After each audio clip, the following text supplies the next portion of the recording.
Welcome to the F1 Time Portal, a Formula One history podcast started by two thrilling Formula One fans. I'm your host, Rosa. And I'm your Shadow Play host, Luigi. And today we're taking you back to the 1978 season, part 6. So let's go.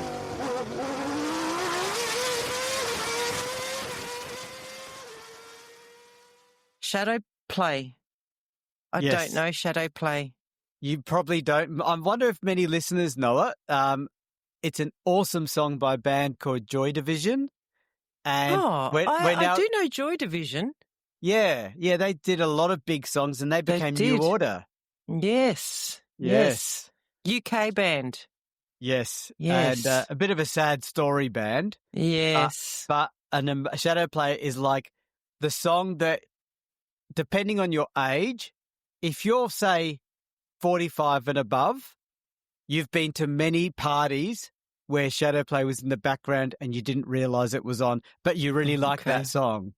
All right. Okay. Everyone likes that song, but you don't realise it. It's an awesome song, but it's a bit of a background song. Right. Mm. Well, the Shadow Play is more to do with what happened last episode with the Bernie Ecclestone drama. I think there was a bit of playing in the shadows there, Louis.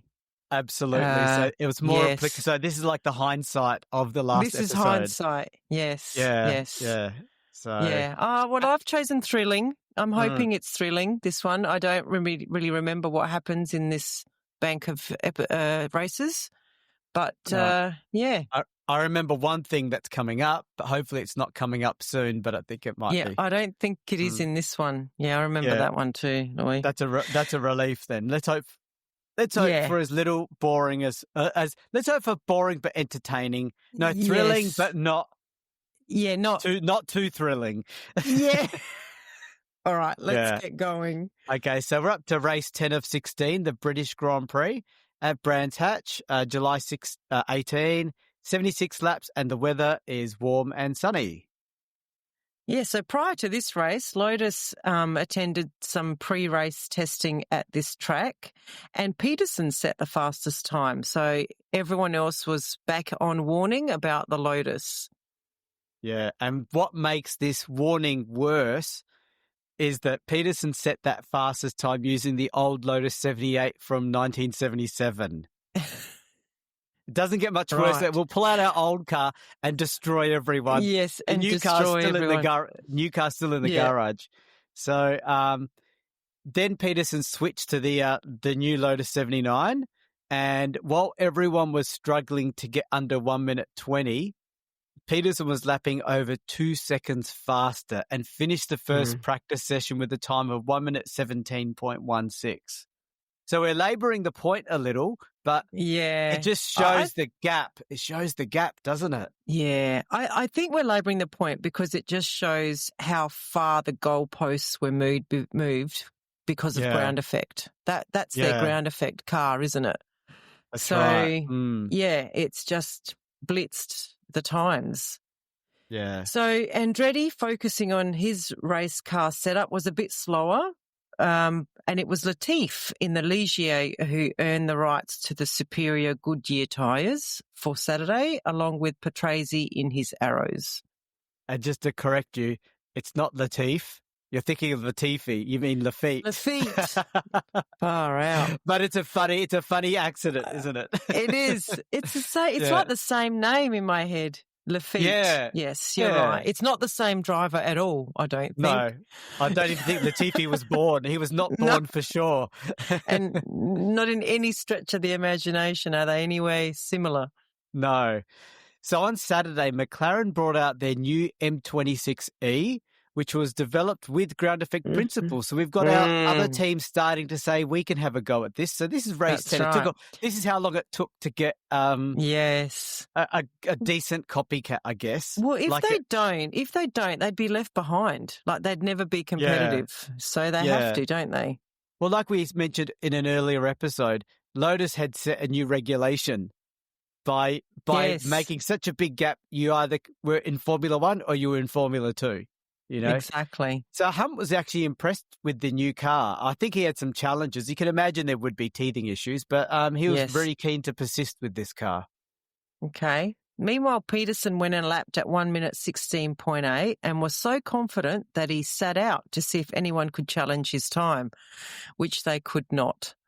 Not even Andretti, whose best time of 1 minute 17.06 was good enough for pole, but he was good enough for second. I'd say that's a bit arrogant of Peterson. I mean, I know Peterson's an awesome qualifier, but Andretti is not a slacker. No, he was rolling the dice, I think, with Andretti. He was. Yeah, very confident. So the reason why maybe Peterson was overconfident because he could see Andretti was having issues. Because his qualifying tyres were wearing out very quickly, in less than a lap, which is interesting. That is interesting. Current era of Formula One. Yes. Yeah. They put on a new set of soft tyres every qualifying lap or every two sometimes. Yeah. So when it came to final qualifying, Peterson was on pole, followed by Andretti. Third was Scheckter in the Wolf, which is a good result, and then Lauda. Patrese was an impressive fifth with his fancy Goodyear tyres, along with Jones in sixth and Lafitte in seventh. Yeah, and I mean, when you say fancy, just to remind everyone, remember you got the special tyres if you got the fastest on Friday, which Rosa is against. Ridiculous. And I'm for. So those three drivers were outperforming many others, and they were taking full advantage of their premium Goodyear tyres. And Reutemann in the Michelin-shod Ferrari was eighth. So they're not having a great time, those Michelin tyres. Those Michelin started well, didn't they? I think they did well in the first few races they were up there. Yeah. But that Michelin experiment is not paying back for Ferrari. Maybe Michelin's dropped the ball a little bit and they didn't develop because remember Enzo chose them because he wanted to work with a tyre manufacturer that suited his car. Or car tyres that were made specifically for his car. Because and he didn't see Renault as a threat. So he thought these are going to be Ferrari tyres, pretty much. And well, look, I would have expected them to continue to develop and keep that up, but it seems like that's fallen away a little bit now. So it seems like Goodyear is showing Michelin the pace at which you have to develop. Yes. So when it came to race day, Hunt had chosen to drive the M26, the non-ground effect car, as he felt the ground effect version was not quite race-worthy. Reutemann's Ferrari was fitted with some high-profile Michelin tyres, which they hoped would overcome the lack of grip that the Ferrari team were facing during practice. High profile, that sounds interesting. I just imagine these like really awkward-looking tyres on their car. Like low-profile tyres are what looks cool in a sports car, not high-profile tyres.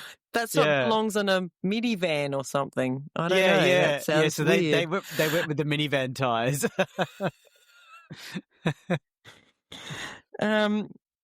Okay, so at race start, it was Andretti who charged into the lead, as he usually does. He's a good starter, Andretti. The only issue was Stuck in the shadow, who was elbowed to the back when making minor contact with another car. Okay, up front, the Lotus pair were already starting their demonstration run, with Scheckter doing his best to hold on to the Lotus pair in third, followed by Jones, Lauda, Patrese, Reutemann, Depailler, Watson and the rest. But Scheckter was falling away from that Lotus pair until lap 7. Andretti appeared alone. Peterson was rolling with a dead engine. This was much to the disapproval of the Lotus fans. This is in the UK, and there's a lot of them. So, his engine just died. This is happening a little bit this season. Lotus had this problem really badly last year. Yes. But this year it seemed to be, it's still there, but it's not as bad, but early, lap 7, you know? Yes. So I was going to mention one comment about what you just said, that is this a Mike Lang comment? Oh, definitely. Because I think, let's face it, he's a Lotus fan. He loved Jim Clark. Yes. And he's just like, the love He's your affair British is, fan. He's yeah. your British F1 fan through and through. Yes, Yeah. everything British. Yeah, and he hasn't exactly. I mean, he is a big lover of James Hunt too, so he likes McLaren, Yes. but Lotus is his first love. Absolutely. Yeah. So back to the race. With Peterson out, this left Andretti in the lead by nearly 10 seconds over Scheckter. This is like lap 7, so he's already got a 10-second lead. Yes. So Scheckter, though, was under heavy pressure from Jones in the Williams. Meanwhile, the British crowd, see, Mike Lang just keeps mentioning the British crowd, was to be further disappointed when James Hunt spun off into the barriers. Oh, no. I reckon Lang was disappointed too. Yeah, Mike Lang was more disappointed. And more drama as Jabouillet and Villeneuve were having problems with their Michelin tyres. Those Michelin tyres. Michelin tyres, yep. We're going to blame the tyres at the end of this season if Ferrari don't do well. Yeah. By lap 20 of a 76-lap race, Andretti's lead had levelled out to about 12 seconds, which was a little unusual because he normally stretches that out a little bit more. Then on lap 23, it was clear why the gap wasn't increasing. He had a puncture. The American drove into the pits, and despite a good pit stop, he emerged in 11th place. This left Scheckter in the lead, still battling off a determined Jones in the Williams, while Lauda was watching both from a discreet distance in that normal Brabham. One of normal, those British crowd. Yeah, normal Brabham without a fan. Okay. Yeah. I was going to say maybe one of those British people threw a screw onto the track just before Andretti drove by. Nah. No. Why would a British person do that? Well, Hunt, they were probably wanting a British driver to finish rather than... Oh, yeah. Anyway, okay. I'm being very facetious there. Probably not. Yeah. Behind Lauda, there was a train of cars, which included Patrese, Reutemann, Watson, Depailler, Fittipaldi and Daly. While the leadership battle was developing, Andretti had already pulled up to the rear of Daly's car when suddenly his engine blew, and it's on lap 29. Wow, I did say what I said, but I hadn't read ahead to remember this. But their home race. And at the same moment, Jones's amazing drive in second suddenly came to an end when his drive shaft failed. So there were also other quick retirements, including Daly's rear wheel flying off the ensign, as well as others further back. So a bit of drama at this stage of the race. Well, I don't know who's in the lead now, but one of those drivers was Scheckter. Yeah. And his Wolf was having issues. His car lost fourth gear as well as second gear. So this allowed Lauda to move into the lead easily on lap 34. Can you imagine a Formula One car without 2 gears? Yeah. And Scheckter would fall back and ultimately retire from the race. It was in quick succession that many of the drivers in the points would retire in quick succession, including Patrese. So Patrese, this is Lauda first. Patrese was up into second place at this point, but he would retire. And Depailler. And this would now promote Reutemann in that Ferrari high-profile tyre Ferrari up into second. Wow. That is... with his crappy tyres, his very poor-performing Michelin tyres. He's in second. Yeah. But we all know what second means in this era. It means he could win this race. He could win this race, Louis. Yeah. In the 60s, that was like a rule. In the 70s, it's not as hard a rule as the 60s. No. So we're only halfway through the race, and we've already had 12 retirements, and only 14 cars were left. And the race had a very different complexion because now we had a Brabham leading with Lauda, Reutemann in the Ferrari in second, and Watson in the other Brabham in third. And amazingly, Rosberg in the ATS, we haven't heard anything about Rosberg. I think he hardly qualifies for any of the races up until now. He's in fourth place, but he's a long way back. That is remarkable, but a bit lucky given that there were 12 retirements. Well, you've got to finish first you have to finish. right? Yes, that's true. Yeah. At the front, Watson was starting to slip back due to tyre and brake issues, but the race was being kept alive as Reutemann, really enjoying these new high-profile tyres, was starting to close down the 4-second gap to the leading Brabham of Lauda. I think Reutemann can't believe he's second himself, to be honest. He's probably sitting in the car thanking his lucky stars, you know? So by lap 59, Rosberg had disappeared with a car issue and Reutemann was virtually on Lauda's tail. And to make matters more interesting, as they came up to Giacomelli's McLaren on lap 60, the three cars almost touched. So Giacomelli, being aware of being lapped, went to the outside of the racing line and waved Lauda past. However, Lauda was already positioning himself to lap Giacomelli on the outside himself. And before he could do anything about it, Reutemann drove down the inside of both cars and took the lead. It was an impressive and opportunistic move. Even though Lauda quickly sorted himself out, he was unable to take back the lead from his ex-teammate, Reutemann. Despite major efforts in the last 5 or 6 laps. That would have been amazing to watch, actually. Lauda would have been so angry about that. Angry. And I'm sure he had words with Giacomelli after the race. I'm sure of it. Even though it was an accident, but he'd blame him no matter what. I mean, Giacomelli tried to do the right thing. Yeah, I know, but there's no radio in these days. It's like waving. No. I mean, come on, waving at 300 kilometers an hour. You know? Yeah. And so it was. Reutemann won by less than a second. An impressive and surprising win against a seasoned veteran of the sport in Lauda, of course. And what a backdrop against the previous race where Ferrari came last. Talk about up and down. Yeah. And I guess good on them for trying a different tyre in the end with their high profile tyre. Yeah. But amazing. So to the championship standings, we have Mario Andretti first on 45, Ronnie Peterson second on 36. So they haven't moved from those points, but Reutemann and Lauda are now equal third on 31. And on the constructors' side, we've got Lotus on 58, Brabham on 40, and Ferrari in third on 31. Yeah, interesting. And, I mean, the championship Lotus is sitting 1-2, of course, and they're looking solid. Yes, but they are. Reutemann and Lauda are not too far behind. 14 points. It's like 1.5 wins sort of thing.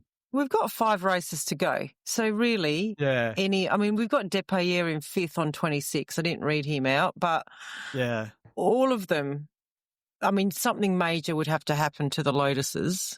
But we'll see. We'll see. So up to race 11 of 16, the German Grand Prix at Hockenheim. It's July 30, 45 laps, and the weather is very hot. So we're here at Hockenheim for the second year in a row. Seems like the old Nürburgring. What did Jackie Stewart used to call it? The green hell. Yes, it might be lost to Formula One at this point. I don't think it comes back. Which is no, I don't remember seeing for Formula One. I mean, no, I was just going to say I don't remember seeing any Nürburgring races in my era. They were all Hockenheim, I reckon. Yeah. Oh, well, that's life. That's life. We move on. And I mean, yes, if they were to ever bring that track back, I think I've mentioned this in previous episodes, many episodes ago, it would be the most attended Grand Prix in history of Formula One because it's a 22-kilometre track. Even if they just got 10% attendance, it would be. It would also be the most expensive Formula One race to host as the race organizer. You'd need so many people to man it for safety and things. Oh, gee, can you imagine the concrete barriers all the way around? You'd have to have probably race stewards, multiple race stewards every 5 kilometres. That's what I'm saying. It'd be the most expensive one to host. Yeah. And can you imagine if you've got different race stewards every 5 kilometres, that one says penalty for that and the other one says no penalty? Oh, wow. This got drama written all over it. Yeah. Now, Clark didn't die at Nürburgring, did he? I think he died at Hockenheim. I'm pretty sure. It was in an F2 race. Yeah, he may have. Yeah. It was at Hockenheim. So it was at this race this track. Anyway. Or a version of this track, because the track has changed. Yeah, they changed. I think you've told me, Rosa, there's a special memorial, a little statue, but it's way off the track because it's different to where it used to be. Yeah, it's deep in the jungle. You have to go in because they've changed all the cornerings and Yeah. Okay, so there was some big news coming into this race, though. The Ensign team had decided not to sign Derek Daly for 79, so they replaced him with none other than Brazilian F3 driver, Mr. Nelson Piquet. Wow. So here we have the debut of another 1980s F1 legend. Let's see what sort of mark he makes in his early F1 days, because some people start with a bang and some people just start very softly, don't they? Yeah. So, yes. When qualifying started, Arnoux and I'm going to say Lunga? I'm going to say Lunga. That's my guess. Were eliminated prior to the race due to a pre-qualifying session, but there were still 28 drivers competing for 24 positions. When practice started, the Lotus pair of Andretti and Peterson were immediately in another league. They were both going faster than Schechter's pole time of the 1977 first practice session. So that was quick. Let's not forget they both had blown engines last race. Yeah, the previous race. And they started ominous like that too. Yeah. So at the end of the first day, it was Peterson who was fastest, with Andretti having some issues, and he fell back to fourth. Schechter in the Wolf, again, that Wolf is doing very well, was second, and Lauda, of course, in the Brabham third. Jones in the Williams and Lafitte in the Ligier earned the premium Goodyear tyres for the Saturday qualifying session. When it came to the Saturday session, it was just as hot as Friday, and while Peterson was again really on form and again setting strong times, he had an issue with his left rear suspension, which caused his car to suddenly spin. Luckily, he didn't hit anything, but he would sit out the rest of the session instead of reverting to the old Lotus 78. Interesting. Again, interesting, Louis. Yeah. Just decide to sit out. I mean, he has got pole, his fastest from his Friday time. But anyway, Andretti was getting faster and faster, and it wasn't long before he had secured pole.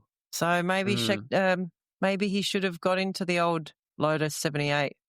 And he secured pole. So Andretti secured pole with a time of 1 minute 51.9, which was 0.09 seconds faster than Peterson. So not much. Yeah. Lauda qualified third and Schechter fourth. I think Peterson did the right thing, though, because he probably, if he set a faster time in the old Lotus, he probably would have been forced to start the race in the old Lotus. Oh, that's true. That is very true. Yeah. Yes. No, I think they were the rules in this era. So a drama did happen in qualifying, though. Tournbay and Hunt were working together, giving one another a tow for qualifying, until Brambilla in the Surtees balked the two of them. Hunt, in his anger, went in front of Brambilla and heavily brake tested him. And this caused the Surtees driver to crash into the pit wall. Wow. I assume there was no penalty. This is 1978. Yeah, they don't penalise. You can do this sort of stuff. Wow. Do you remember in Australia when, was it Fernando Alonso went round a corner a bit slower and braked early or something? Earlier. It wasn't a brake test, but he braked a bit early and caused George to crash, and he got penalised massively for that. Way overreaction, I think. I thought it was a way over penalty, but anyway. Tell me where the Ferraris are in their high-profile Michelin tyres, Louis. If they chose to use them, or Reutemann chose to use them. Well, the highest-ranked Michelin car was Jabouillet, funnily enough, in the Renault in 9th, with the winner of the last race, Reutemann, in 12th. So the swing has gone back down again. And Villeneuve was even worse in 15th. Right. So do you reckon that, but they possibly weren't using the high profile tyres maybe, but why wouldn't I'm not you? sure. You won the race anyway. It depends on the track maybe, you know? I guess. So on race day, things got worse for Reutemann as his car was smoking badly on the lead to the starting grid. On the lead up to the starting grid. So he had to pivot back to the spare car for the race, which was missing all of their improvements on air intakes to combat the excessive heat of the race. So many teams had modified their cars with extra air intakes, as you mentioned for Ferrari, to minimise the engines getting too hot. And there was even a shambles start because as the cars were doing their warm-up lap, by the time Andretti and Peterson reached their front row position, several cars down the back had not even rolled into their starting positions. So the race started in a sort of shambolic way. We see that today as well, don't we? That the cars are held on the grid for a long time waiting for those back cars to line up. Yeah. Anyway, back to this race. The way the race started so quickly caused drama as Depailler was punted by Stommelen into the back of Tambay. Meanwhile, up front, Andretti and Peterson took off side by side, with the American taking the lead. But then when they reached the first chicane, Andretti went straight on, and it was Peterson who had the lead at the end of the first lap. Behind the Lotus pair, Lauda settled into third place with Jones in fourth in the Williams. Williams is sort of up there all the time now. Interestingly, Reutemann made a strong start and he was up into seventh, right ahead of Lafitte in the Ligier. By lap 4, Peterson was still leading, but Andretti was right on his tail. That's a good recovery by Andretti. He must have just been carrying too much speed into that chicane. Yeah. Both Lotus drivers had pulled away from the rest of the field. It was at this point in time that Peterson waved his team leader through into the front. Now, interesting. Team order or Peterson? Nah, that's 100% a team order. Yeah, I mean, he signed the contract to say, I joined this team as a number 2. Yeah. That was the condition upon which he joined Lotus. Early in the race, lap 4. Yeah, it is. Yeah. But Andretti was right on his tail. Maybe he just had more pace. Maybe. Andretti was faster than Peterson overall this season. In race, I think race pace, he was much faster. Yes. Yeah. So we'll talk more about that later, I think, especially at the end of the season, perhaps. Yeah. Yep. Very impressively, Jones managed to get past Lauda to take third from Lauda, but there was little chance he had anything. There's little he could do about the Lotus pair. Except for pray for more engine failures. Yeah. There were a series of retirements, which included 2 German drivers, unfortunately, for the fans, Stuck and Muss. And also to retire included Reutemann, Jabouillet, Watson, Lauda also retired. And there was lots more. This season's becoming a very high retirement season, isn't it? Yes. So while all these drivers were retiring, the position with the top 3 remained unchanged. Jones was basically consistently losing contact with the Lotus pair. He was comfortably ahead of 4th place. He was Hunt, and 5th was Lafitte. Scheckter, who had problems with his car at the start of the race and fell back heavily from his strong qualifying of 4th, was on a charge. And he was now back up to 7th place and gaining on all of those ahead of me. That's pretty good. I mean, he's in the Wolf. Yeah. But that Wolf did win its first 2 races last year. Was that last year? Yeah, it was. So, and then did nothing, though. Well, it dropped off. It dropped off. It came back a bit towards the end. But yeah. Pretty good for a new team still. Yes. So as the race reached half distance, McLaren faced a double problem as Tambay suffered a sudden tyre deflation and retired from 10th after spinning into the catch fences. And then just 3 laps later, Hunt slowed dramatically with a puncture on his left front tyre. I wrote it as a picture on his left front tyre. If Hunt was to have a picture on the left front tyre, I'm imagining it would be of a woman. Yeah, it'd be of a woman. Yeah. And I can tell you exactly, without going into too much detail, you know when you go into a mechanic place, an old school mechanic? Yes. The calendar Yes. pictures, it's a woman scantily clad on a car. On a motorbike or a car. Yeah, Yes. yeah. That's what Hump would have, for sure. Oh, gosh. Okay, so moving on to more Grand Prix-related content. This took place when Scheckter had passed Lafitte for fifth, which had suddenly now become fourth, with Hunt sliding down the field, spending most of the lap driving slowly to look at his picture and get new tyres. Yeah, on lap 29, and remember, this is a 45-lap race. Jones, who had held the gap to the Lotus pair to about 10 seconds, suddenly dove into the pits. No, Jones. Oh, Jones. He had fuel vaporization issues. The mechanics quickly poured cold water on his fuel pump and he charged out at full speed, but he was back in at the next lap for more of the same. Oh. He was forced to give up. Damn. That's a real pity. And he's been on really good form for a lot of this year, up there always. So this is when we see the black flag for our special friend James Hunt. Yeah. It seems that he took a shortcut entering the pits slowly with his damaged front tyre. And while he did the same thing as Stommelen earlier, Hunt was black flagged. That's because it's German Grand Prix, not the British Grand Prix. That's right, exactly. And the funny thing is, you think about that black flag seems like a very 2025 rule. Oh, you broke the rule, you did this penalty. Yeah. You know, it's unusual that he got away with that brake test on Giacomelli. That's no problems. But you take a shortcut. You take that damn shortcut to the pits, you're gone. Travelling at 60 kilometres an hour on a damaged tyre? What's more dangerous? No comment, right? No comment. So, Peterson, to the front of the race, Peterson was suddenly starting to drop back from Andretti after he waved him through on lap 4. And on lap 37, he pulled off the track. His Lotus was jammed in fourth gear. That makes me feel a bit better about the wave through. Yeah, okay. So with 8 laps to go, Andretti was left to circulate on his own, with his nearly challenger being Scheckter in second place. So that is how really the race ended, with Andretti winning, Scheckter achieving his best race result of the season after announcing that he was moving to Ferrari in 1979.